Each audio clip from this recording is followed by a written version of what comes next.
There is a particular kind of silence that lives inside a person after 70. It is not the silence of an empty house, nor the silence of a room at 3 in the morning when the refrigerator hums and the clock ticks and everything else has gone still. It is a different silence entirely. It is the silence between what your body is quietly trying to tell you and what your mind, out of a lifetime of habit, refuses to hear. Think of last Tuesday, or the Tuesday before that. Was there a moment, perhaps while carrying the laundry basket up the stairs, or while reaching for a jar on the second shelf, or while standing up from your favorite chair after the evening news, when something inside you spoke? A brief flutter, a shortness, a small, quick dizziness that lasted no longer than the time it takes to blink. And what did you do? You did what your generation was taught to do. You straightened your back. You steadied your hand on the counter. You told yourself, it's nothing. You went on with your day. You did not mention it at dinner. You did not write it down. And by nightfall, you had already forgotten it entirely. This is not weakness. This is not denial. This is a generational reflex, a code of endurance passed down from parents who lived through wars and winters and losses that would break most people today. We did not complain. Those 5 words shaped an entire way of moving through the world, and for most of your life, they served you well. But somewhere after 70, that same reflex begins to work against you, because the body at this age no longer shouts, it whispers. And the whispers matter more than the shouts ever did. Researchers at the National Institute on Aging have observed that the most consequential health events in adults over 70 are rarely preceded by dramatic symptoms. They are preceded, almost invariably, by small signals that were noticed, dismissed, and never spoken aloud. Physicians at the Mayo Clinic have written about this same pattern for decades, calling it gently the quiet decade. The years when the body begins a conversation, and the person it belongs to has already learned not to listen. Tonight, I want to ask something of you that goes against every instinct your upbringing gave you. I want to ask you to listen, not to fear, not to catastrophize, not to run to the internet at midnight with a racing pulse, but to listen, the way you might listen to an old friend who has finally worked up the courage to say something difficult. There are 9 signs, 9 whispers. And by the end of the next 40 minutes, you are going to know each of them by name, not as a patient, but as a person who has finally decided to hear what has been said to them all along. Before we speak of the 9 signs themselves, we have to speak of the sign behind the signs, because if you do not understand this first layer, none of the others will land the way they need to. Ask yourself, right now, honestly, when was the last time you told your doctor about something that did not seem serious enough? Not the chest pain, you would mention that. Not the fall, someone else would mention that for you. But the small things. The pinky finger that goes cold at night. The way water sometimes tastes slightly metallic in the morning. The strange, brief moment of losing the word for fork while setting the table. If you cannot remember the last time you mentioned such a thing, you are not alone. Studies from Johns Hopkins have found that adults over 70 report, on average, fewer than 1/3 of the subtle symptoms they actually experience in a given month. Not because they forget, because they filter. They filter through a lifetime of stoicism, through decades of not wanting to bother anyone, through a quiet fear that speaking a symptom aloud might make it real. This is the psychology we have to unpack first, because the 9 signs I am about to walk you through are not, in themselves, the danger. The danger is the machinery in your mind that has been trained since childhood to translate every whisper of the body into the same automatic sentence. It's nothing. Think of your mother or your father. Think of the way they handled the small aches of their later years.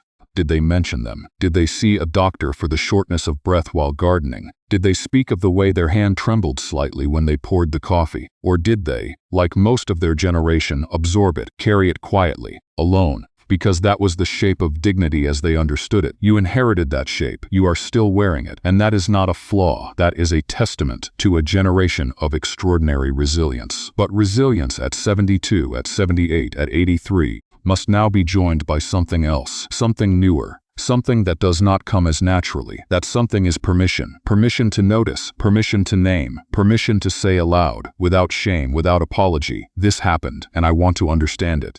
Physicians at Harvard Medical School have written extensively about what they call symptom translation, the internal process by which a person reinterprets a real physical signal into something manageable, forgettable, dismissible. My knee is stiff because I sat too long. My breath is short because the stairs are steeper than they used to be. My memory is slower because I didn't sleep well. Each of these translations may be true, or each may be the body's first quiet attempt to hand you information you were not yet ready to receive. The work, then, The real work of these next 40 minutes is not memorizing a list. It is loosening the grip of that lifelong reflex just enough to let the whispers through. And here is the gentlest truth I can offer you before we begin. It is never too late. It is never, ever too late. Not at 71. Not at 79. Not at 86. The research is astonishingly clear on this point.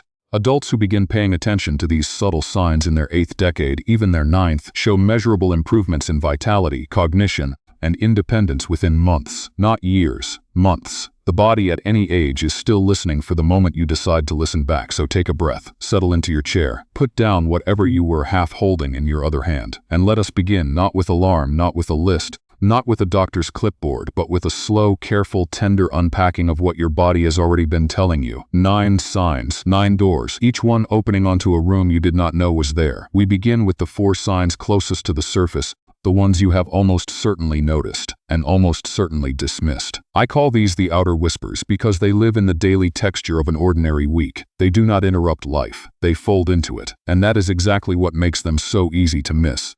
You reach for the coffee mug the way you have reached for it 10,000 mornings, and one morning, not every morning, just one, the handle slips a quarter of an inch before you catch it. You laugh it off. You blame the soap on your hands, the angle of the cup, the fact that you were still half asleep. But researchers at the National Institute on Aging have observed that grip strength is one of the single most reliable predictors of overall vitality after 70, not because a weak grip is dangerous in itself, but because the grip is a mirror. It reflects in miniature what is happening to the larger architecture of muscle throughout the body, an architecture that supports your balance, your posture, your ability to rise from a chair without a small, careful pause. Ask yourself now, when did the jar lid start requiring a second attempt? When did the grocery bags start feeling heavier than the groceries inside them? You have an answer. You have known the answer for a while. You simply had not yet given yourself permission to name it. Not insomnia. Nothing so dramatic, something quieter. You still fall asleep. You still mostly stay asleep. But you wake at 3:47 in the morning, and then at 4:22, and then at 5:11, and by the time the alarm rings, you feel as though you slept inside a shallow bowl of water rather than a proper deep well.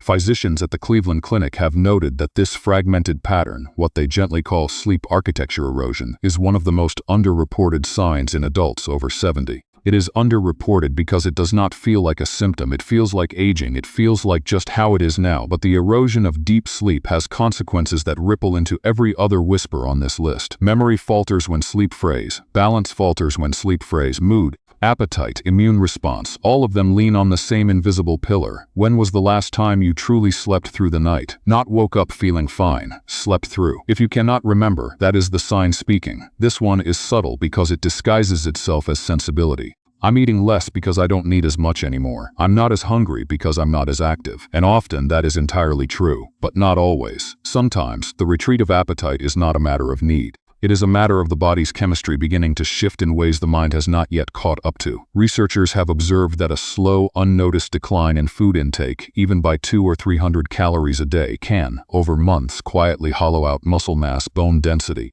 and the reserves the body draws on when it needs to heal from anything at all. The tea and toast begin to replace the proper breakfast. The frozen dinner replaces the cooked one, and one evening you look at your plate and realize you finished only half, and you cannot remember the last time you finished the whole thing. Ask yourself now, without judgment, has your relationship with food quieted in a way you have not spoken of? You do not fall. That is important to say first. You do not fall, but you have started, without noticing, to touch the wall as you walk down the hallway. You have started to place a hand on the counter as you turn to reach for the pan. You have started to descend the stairs a half second slower than you used to. With a small, unconscious pause at the top, your body is doing this on its own. It has begun making the small, silent negotiations of an inner ear and a nervous system that are quietly, gradually asking for more support. Physicians at the Mayo Clinic have long observed that these unconscious balance strategies appear months, and sometimes years, before any actual fall. They are the body's way of protecting itself before the mind has admitted anything is different. Think back to yesterday. Did your hand rest, even briefly, on a piece of furniture you would not have touched 5 years ago? You have your answer. 4 whispers. 4 small, ordinary moments. Grip, sleep, appetite, balance. Each one small enough to dismiss. Each one together with the others, forming the first quiet chorus that the body sings when it is asking for a little more attention than it used to need. And here is what I want you to hold. As we move deeper, none of these signs on its own is a diagnosis. None of them on its own is a reason for fear. They are invitations. They are the body saying now might be a good time to pay attention. They are the first, gentlest layer of a conversation that has been trying to reach you for a while. The reason we begin with these four is that they are the ones you already know. You have already lived them. You have already, on some quiet Tuesday afternoon, felt each one flicker across your awareness and vanish before you named it. Naming them now is the first act of listening. Margaret was 76 the winter she finally sat down at her own kitchen table and admitted out loud that something had shifted. She lived in a small brick house on a street lined with maple trees in a town where everyone still knew everyone else's name. Her husband, Harold, had died 4 years earlier quietly in his sleep. She had kept the house exactly as it had been, the same yellow curtains, the same faded blue teapot on the stove, the same worn oak chair where he used to read the paper on Sunday mornings. She was not a woman prone to fuss. She was not a woman who liked to make a scene. She had grown up on a farm in Ohio, the middle of 7 children, and she had learned, before she was old enough to spell the word, that complaining was for people who had time for it. But that winter, something began to change in a way she could not translate. It started with the jar. A jar of pickled beets, the kind she had opened 1,000 times. It would not turn. She braced it against her hip. She ran it under hot water. She tried the towel trick her mother had taught her 60 years earlier, and the lid would not turn. She set the jar back on the counter, quietly, and told herself it must be a new brand with a tighter seal. She ate her lunch without the beets, and she did not think of it again. Except she did think of it again. She thought of it 2 weeks later, when she could not open the jar of pasta sauce. And again 3 weeks after that, when she asked the young man at the grocery store to open a bottle of vitamins for her, and she saw the look of gentle surprise on his face, and she felt for the first time in her life a small, sharp shame. Then it was the stairs. The staircase in her house had 13 steps. She had climbed those steps 4 times a day for 41 years, and one Tuesday evening in November, as she came down them with a basket of folded towels, she felt her left foot land a half-inch shorter than she had intended. She caught the banister. Nothing happened. She set the basket down on the landing and sat, quietly, in the middle of the staircase for almost 10 minutes. She did not tell anyone. She did not call her daughter, who lived 2 states away. She did not mention it 3 days later at her regular checkup when the doctor asked her,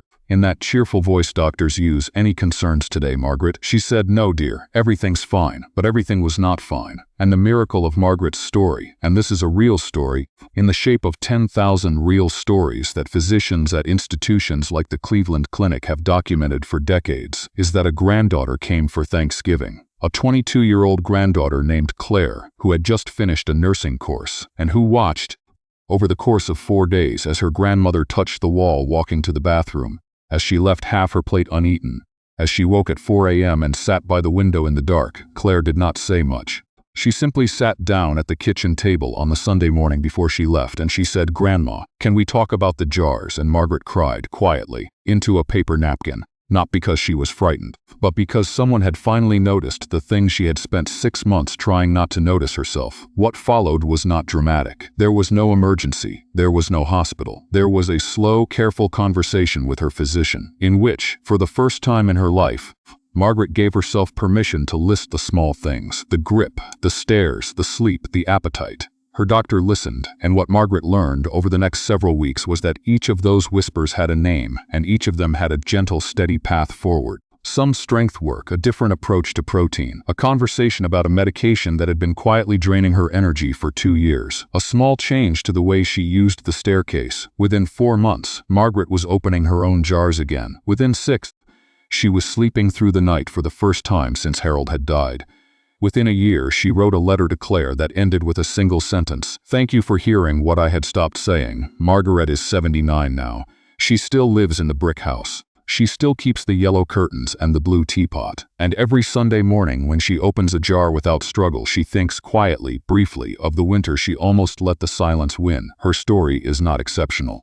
It is only exceptional in the fact that it was heard in time, and it was heard in time because one person was willing to sit down at the kitchen table and ask about the jars. That person, tonight, could be you. Or it could be someone in your life you love. We have moved through the 4 surface whispers. Now we go deeper into signs that do not live at the level of daily habit, but at the level of identity itself. These are the ones that people rarely name, because to name them is to admit something about who they are becoming. and that is far harder than admitting anything about their body. Take a breath here. This next section asks more of you than the last one did. Not more attention, more honesty. You are mid-sentence. You are telling a story you have told 100 times, and the word, the ordinary word, the one you have used since you were 5, simply is not there. You feel it, you know it is there. You can almost taste its shape, but it will not surface. You laugh and you say, "What was I saying?" And the conversation moves on, and you tell yourself it happens to everyone. And it does happen to everyone. That is true. But there is a difference between the occasional word that slips and a pattern that has begun to establish itself quietly across weeks. Researchers at Johns Hopkins have written that this shift, what they call word-finding hesitation, is one of the earliest and most underreported cognitive whispers in adults over 70. It is not, in most cases, a sign of anything catastrophic. It is a sign that the brain is asking for something: more sleep, more social engagement, more variety in the daily rhythm. Sometimes a check on blood pressure or thyroid or hearing. But the reason it is so underreported is not that it is subtle. It is that naming it feels like a betrayal of who you have always been. You have always been the sharp one at the table, the quick one with the story, the one who remembered every birthday. And to say aloud, "My words are slower now," that is not a medical statement. That is an identity statement. And identity statements are the hardest ones to speak. When was the last time this happened to you? And when it happened, what story did you tell yourself about it? You used to go to the Tuesday lunch. Now you skip it, and you tell yourself the restaurant got too loud. You used to call your sister every Sunday. Now the calls have thinned to once a month, and you tell yourself she is busy, or you are tired, or the phone just did not ring at the right time. You used to walk to the library. Now the books come in the mail, and you tell yourself it is more convenient. Each of these choices on its own is entirely reasonable. Together, they form a pattern that physicians at the Mayo Clinic have documented as one of the strongest predictors of decline in adults over 70. The gradual, unnoticed retreat from the small social rituals that once anchored the week. The retreat is dangerous not because solitude is dangerous. Solitude, chosen, is a gift. The retreat is dangerous because it wears the costume of preference. You believe you want to stay home, and often you do. But sometimes, underneath, the retreat is the body's response to fatigue you have not admitted, or hearing loss you have not addressed, or a low mood you have not named. The body is asking for less because something has quietly become too much, and the mind, obediently, arranges a life in which less is what you receive. Ask yourself honestly, what have you stopped doing in the last 2 years that you used to love? Not gasping, nothing dramatic, just the pause at the top of the stairs, the small, quiet inhale before you begin speaking a longer sentence, the way you now sit down to put on your socks when you used to stand. Physicians have long observed that shortness of breath in adults over 70 is one of the signs most likely to be dismissed as just getting older. And yet it is one of the most information-rich signals the body offers. It can speak of the heart, of the lungs, of anemia, of thyroid function, of medications that need adjusting, of simple deconditioning that responds beautifully to gentle intervention. It rarely, in itself, is the emergency the phrase makes it sound. It is more often an invitation, but it is an invitation people do not accept, because accepting it means admitting the stairs are steeper now. And admitting the stairs are steeper now feels like admitting something about the shape of the years ahead, a bruise you do not remember getting, a small cut on the shin that takes 3 weeks to heal instead of 1, a dryness on the forearms that no lotion seems to touch, a patch on the back of the hand that has changed shape since spring. The skin at 70 and beyond is one of the most eloquent organs in the body. It records circulation, nutrition, hydration, hormonal balance, medication effects, all in a language written across the surface of you every day. And most people by 70 have stopped reading that language. Not because they cannot, because they were never taught it was worth reading. Researchers have noted that a 5-minute weekly attention to the skin, the arms, the shins, the back of the hands, the feet, catches more early signs than almost any other single home practice available to adults over 70. This is the deepest one, and it is the one almost no one names. When someone asks how you are, you say fine. You have said fine for 50 years. You will say fine for the rest of your life. But underneath the word, if you slow down and listen, is fine still true? Or has fine become a shorthand for something more complicated? A low, quiet weight in the chest that has been there for months. A dulling of the colors of things. A morning where you woke up and felt, briefly, as though you were watching your own life from behind a pane of glass. Physicians at institutions like Harvard have written that late-life mood shifts are among the most treatable and most undertreated conditions in adults over 70, not because the treatments do not work, they do remarkably well, but because the person experiencing the shift has spent a lifetime translating every internal weather into the single word fine. and the word has become so automatic that even they no longer hear what lies beneath it. Ask yourself right now, with no one watching, is fine still true? If it is, that is a beautiful thing. If it is not, that too is a sign. And it is a sign that responds with astonishing tenderness to being named. Thomas was 81 the summer he finally used the word lonely in a sentence about himself. He lived on a small farm outside a town in North Carolina, in a white clapboard house with a wraparound porch and a rocking chair his father had built by hand in 1948. His wife, Ellen, had died 6 years earlier, not suddenly but slowly over a difficult year, and since then he had lived the life of a man who had made peace with quiet.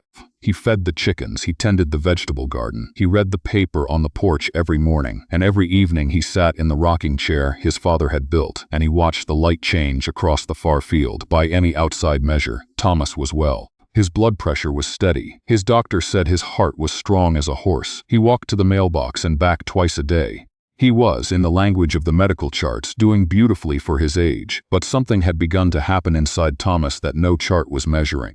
It started, as it often does, with words. He noticed in the spring that he was searching more often for the names of tools he had used his whole life. Wrench, trowel, shears. The word would sit just out of reach for a moment, and then it would come, and he would shake his head and go on with his morning. He did not mention it to anyone. There was, in truth, no one to mention it to. Then it was the phone. His son called every Sunday, and Thomas, who had always looked forward to those calls, began to notice, in the middle of the summer, that he was letting the phone ring twice, 3 times, sometimes 4, before he picked it up, not because he did not want to speak to his son, but because something in him had grown heavier around the idea of conversation. He did not have a word for what it was. He only knew that when he hung up, he sat for a long time in the rocking chair without moving. And then it was the garden. The garden had been Ellen's first and his after she died. He had kept it every season for 6 years, not out of obligation, but out of love. But that August he walked to the garden one morning and found himself standing at the edge of it, holding the hoe, unable to remember what he had come out to do. He stood there for what he later thought must have been 10 minutes. Then he set the hoe against the fence, walked back to the porch and sat down. He did not garden again for 3 weeks. His granddaughter came to visit in early September. She was 34, a school teacher, and she had loved Thomas the way certain grandchildren love certain grandparents, completely, unquestioningly, and without needing him to be anything other than what he was. She stayed for 4 days, and on the 3rd night, sitting beside him on the porch as the fireflies rose in the field, she said, "Grandpa, are you all right?"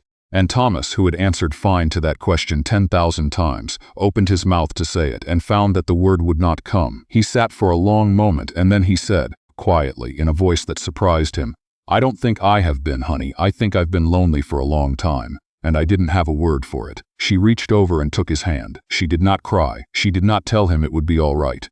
She simply held his hand while the light finished going out of the field. The next morning she called his doctor with him. She sat in the room while he described, for the first time in 6 years, the small weight in his chest that came in the mornings. The way the colors of things had dimmed, the way even the garden which he had loved had begun to feel like something happening at a distance. His doctor listened, and what unfolded over the following months was not a crisis. It was a quiet, careful realignment. A gentle conversation about grief that had never been fully spoken. A small adjustment to a medication. A weekly lunch arranged by his granddaughter at the diner in town with 2 men his age whom he had known since high school. A phone call to his son moved from Sunday to Wednesday, because Wednesdays were easier. By the following spring, Thomas was in the garden again. Not every day, but most days, and on the porch in the evenings he would sometimes sit with a small notebook in which he had begun writing in a shaky hand the words he wanted to remember to use again. Wrench, trowel, shears, lonely, better, grateful. Thomas is 83 now. He still lives in the white clapboard house. He still sits in the rocking chair his father built, and he has told his granddaughter, more than once, that the question she asked him on the porch that night was the most important sentence anyone had spoken to him in 6 years. "Are you all right?" 4 words. That is all it took. That is all it ever takes. We have walked through 9 signs, 9 whispers: grip, sleep, appetite, balance, words, withdrawal, breath, skin, and the feeling underneath the word fine. Now before we part, I want to give you something small enough to carry into tomorrow morning without any effort at all, because knowledge without a next step is only a weight. And I do not want to leave you with a weight. I want to leave you with an opening. Here is what I would ask of you. Tomorrow morning, before the day begins, before the coffee, before the news, before the phone, take 3 minutes. Only 3. Sit in a comfortable chair and ask yourself, gently, in whatever order comes naturally. How is my grip today? How did I sleep? Did I finish my last meal? Did I touch a wall as I walked this morning? Are the words coming easily? Have I called anyone I love this week? Is my breath steady? What does the skin on the back of my hand look like today? And underneath everything, how am I really? Not to diagnose, not to worry, only to listen. 3 minutes every morning. That is the whole practice. And once a month on the first Sunday perhaps,